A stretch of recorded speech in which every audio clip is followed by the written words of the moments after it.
दिल्ली से लेके दरभंगा तक और लाल किले से लेके लालटेन तक आज हिंदुस्तान में हर कोने में पूरे देश में माहौल गर्म है। माहौल गर्म है इसलिए क्योंकि 10 नवंबर के 6:52 पर दिल्ली में ब्लास्ट हुआ। माहौल गर्म है इसलिए क्योंकि 14 नवंबर को आज बिहार की जनता ने एनडीए को पूर्ण बहुमत से सरकार बनाया है। बीजेपी को लगभग 90-95 सीटें, जेडीयू को लगभग 84 सीट्स और अपने एलजेपी रामविलास के लगभग 20-22 सीटें आई हैं। ऐसे क्या कारण रहे हैं जिनकी वजह से बीजेपी को पूर्ण बहुमत की सरकार बनी, एनडीए को पूर्ण बहुमत मिला? क्या कारण थे जिसकी वजह से महागठबंधन को इतनी कम सीट मिले? उन तमाम चीजों को हम जानेंगे और परखेंगे। फिलहाल हमारी मौजूदगी है दिल्ली के बीजेपी राष्ट्रीय हेडक्वार्टर पर। आप देख सकते हैं प्रधानमंत्री मोदी का भाषण चल रहा है, गृह मंत्री अमित शाह, रक्षा मंत्री राजनाथ सिंह और दिल्ली के राष्ट्रीय अध्यक्ष, बीजेपी के राष्ट्रीय अध्यक्ष जेपी नड्डा जी की मौजूदगी है। यहाँ पर तमाम लोग हमारे साथ मौजूद हैं। इनका क्या कहना है इस चुनाव नतीजे को लेकर, आइए हम बात करेंगे। जी भाई साहब, आपका क्या नाम है? हमारा मुश्ताक अहमद नाम है, मैं बनारस से आया हूँ। मुश्ताक अहमद भाई साहब हमारे साथ है और ये बनारस से आए हैं, उसी क्षेत्र से आए हैं जहां से बीजेपी के प्रधानमंत्री हमारे नरेंद्र मोदी जी जो हैं वो वहां के सांसद भी हैं। बताइए, आपको इन चुनाव नतीजों का कितना उम्मीद था कि किस तरीके से आएगा? ये तो हम लोगों को पहले से उम्मीद था कि जो है बीजेपी और जो है जेडीयू जीतेगी। क्यों? क्योंकि मोदी जी का काम लोगों को पसंद आ रहा है। मोदी जी ने ऐसा क्या काम कर दिया? मोदी जी जो कर रहे हैं आज 70 साल तक कोई नहीं किया। क्या किया? आज 70 साल तक जब से मोदी जी आए हैं सन 14 से, उसके पहले कांग्रेस 70 साल राज किया, सिर्फ मुसलमानों को पीछे किया। मुसलमानों का जहाँ आरक्षण जो है 40, 50, 55 होना चाहिए था, वो घटा के 2% पे लेकर आ गए ये कांग्रेस। आज मोदी जी आए, यही 11 साल में मुसलमान को लग रहा है कि हमारे हक में काम हो रहा है, हमारे पक्ष में काम हो रहा है, इसलिए मुसलमान जो है तभी जुबान वोट करते हैं बीजेपी को। नहीं, लेकिन कई लोगों का तो कहना है कि बीजेपी मुसलमान विरोधी पार्टी है। भाई वो जिसको कहना वो कहे, मुसलमान जो देने वाला वोट देता है। नहीं, अभी 10 नवंबर को 6:52 पर जो ब्लास्ट हुआ उसके बाद भी लोगों का विरोध चालू हो गया था। भाई जो नहीं मानने वाले हैं, जो देश विरोधी मानसिकता रखते हैं, भाई वो कुछ भी कह सकते हैं। मुश्ताक भाई, एक बात बताइए, ऐसा क्या कारण है कि इतना ज्यादा लोगों में विरोध है, इतना ज्यादा लोगों में खुन्नस है, इतना ज्यादा लोगों के दिल में नफरत सी पैदा हो गई? ऐसी क्या कारण है? वो जो है ना, वो जाहिल उसको बोला जाता है, उनको जाहिल कहा जाता है। वो पढ़े लिखे नहीं, वो पढ़े लिखे जाहिल है। नहीं, पढ़े लिखे हैं, डॉक्टर नबी तो पढ़े लिखे थे, जो 5 लोगों को पकड़ के वो सब पढ़े लिखे थे। नहीं, उनके पास दिमाग नहीं है ना।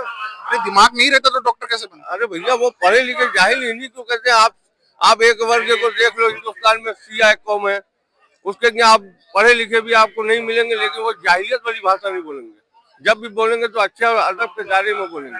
आज बनारस के अंदर शिया छोटा है, छोटी सी कौम है, वहाँ पे आबादी उनकी ज्यादा नहीं है, लेकिन वो बीजेपी को आज से नहीं, मैं जब से होश संभालू तब से देख रहा हूँ।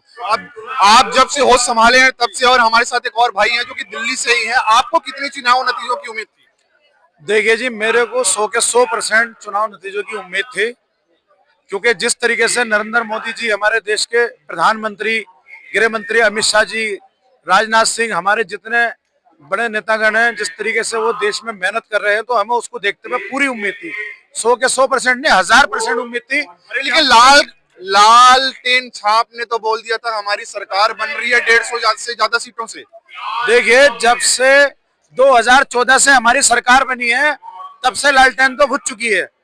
ठीक है, वो कुछ भी कहें। जिस तरीके से अभी आपने कहा कि राहुल गांधी जी कहते हैं वोट चोर, तो मुझे भी एक शेर याद आया कि दूर तक लोग नजर आते हैं, दूर तक लोग नजर आते हैं और चोरों को सारे चोर नजर आते हैं। क्या बात है, इनका कहना है कि दूर तक वोट नजर आते हैं और चोरों को चोर नजर आते हैं। दूर तक लोग नजर आते हैं और चोरों को सारे चोर नजर आते हैं। ना राहुल गांधी को चोर कह रहे हैं? बिल्कुल, वो चोर है, उन्हें चोर नजर आते हैं। राहुल गांधी जी 10 सर वाले रावण हैं। राहुल गांधी जी 10 सर वाले रावण हैं, और आज रावण को और उसके 10 आप रावण कह रहे हैं और इधर प्रधानमंत्री नरेंद्र मोदी मेरे पीछे कह रहे हैं कि कांग्रेस का वो एजेंडा, और इन भाई साहब का कहना है कि राहुल गांधी रावण है। क्या बीजेपी राहुल गांधी को अपने टारगेट में ले चुकी है या लेने वाली है? और एक बात यहां से गर्म निकल कर आ रही है कि लाल किले से लेकर लालटेन छाप तक माहौल गर्म है देश में। दिल्ली से लेकर दरभंगा तक आखिर माहौल इतना क्यों गर्म है, ये सारे हमारे भाई और हमारे दोस्त जो हैं यहाँ पर बताएंगे। आप भी बताइए क्या कारण है? पिछले राहुल गांधी जी के नेतृत्व में पिछले 95 चुनाव कांग्रेस हार चुकी है। सिर्फ 5 चुनाव बचे हैं, उनकी सेंचुरी होनी पक्की है और यहीं पे आके केक काटेंगे उनकी सेंचुरी पूरी होने के उपलक्ष्य में। ये हमारा उपलक्ष्य, ये हमारा कहना है। नहीं, लेकिन तमाम लोगों का कहना है कि बीजेपी देश की राजधानी को नहीं संभाल पा रही है, यहाँ पर बम ब्लास्ट हुए जा रहे हैं। अब ये गृह मंत्री अमित शाह की मौजूदगी है हमारे से 10 मीटर की दूरी पे, मैं जहाँ खड़ा हूँ यहाँ से 10 मीटर की दूरी पे गृह मंत्री मौजूदगी है। अब हमारा जो हमारे दुश्मन वो देश के बाहर, बॉर्डर के बाहर नहीं है, वो हमारे देश के अंदर छुपे बैठे हैं। अब हम उनको खोद के निकालना कि कौन हमारे देश को अंदर से खोखला कर रहे हैं। ये जिम्मेदारी गृह मंत्री की बनती है, नहीं बनती है तो अब निकाल रहे हैं। आपने देखो पिछले 2 दिनों में अल फलाह यूनिवर्सिटी जो जहाँ फरीदाबाद में है उसको डिसमिस कर दिया गया। आपको पता है इस चीज का? बिल्कुल। हाँ, उसको डिसमिस कर दिया, उसकी मान्यता रद्द कर दी गई है। अब जो चीजें निकल के आ रही हैं धरातल पे से कि हाँ ये यहाँ पे ऐसी चीज होती थी, अब उनको यूनिवर्सिटी को उनकी मान्यता रद्द कर दी है। उसके बाद उसके अंदर जो तेजस्वी यादव और राहुल गांधी ने आरोप लगाया कि गृह मंत्री अमित शाह 15 दिन तक बिहार में अपनी मौजूदगी रखे दिल्ली को छोड़कर। राहुल गांधी का ये इल्जाम है कि गृह मंत्री को सिर्फ चुनाव के नतीजे और चुनाव के वोटर्स, बस इसी पे ध्यान है, देश संभालने में ध्यान नहीं है। देखिए अब आप जो नतीजा आ जाया है, कितनी है इसकी एनडीए की 200 प्लस सीटें आई हैं। क्या वो हर एक आदमी को जाके बोल के आए थे कि आप ये चीज नोटिस की, ये चीज पढ़िए? खुद की उनकी समझदारी थी वहां के वोटरों की, हमको ये चीज देखना है, अपना विकास देखना है, अपने बच्चों का भविष्य देखना है, उन्होंने उस चीज पे वोट किया है। अब जो बात रही देश की, भाई देश के अंदर क्या हो रहा है उसको गृह मंत्री बलराम जी बखूबी संभाल रहे हैं। हाँ ठीक है, ये बम ब्लास्ट हुआ है, वो एक खामी शायद किसी भी इंटेलिजेंसी की, चाहे उसको आईबी कह सकते हैं या फिर किसी भी जो हमारी इंटेलिजेंस है उसकी हो सकती है, पर 11 साल में पहला ये हुआ है जो इंसिडेंस हुआ है। 14 साल में हुआ है। 14 साल में पहला इंसिडेंस हुआ जो कि शायद नहीं होना चाहिए था, बिल्कुल भी नहीं होना चाहिए था। जहाँ जिसकी कमी है उसको खदोल के निकाला जा रहा है कि इसके पीछे कौन कौन षड्यंत्रकारी है।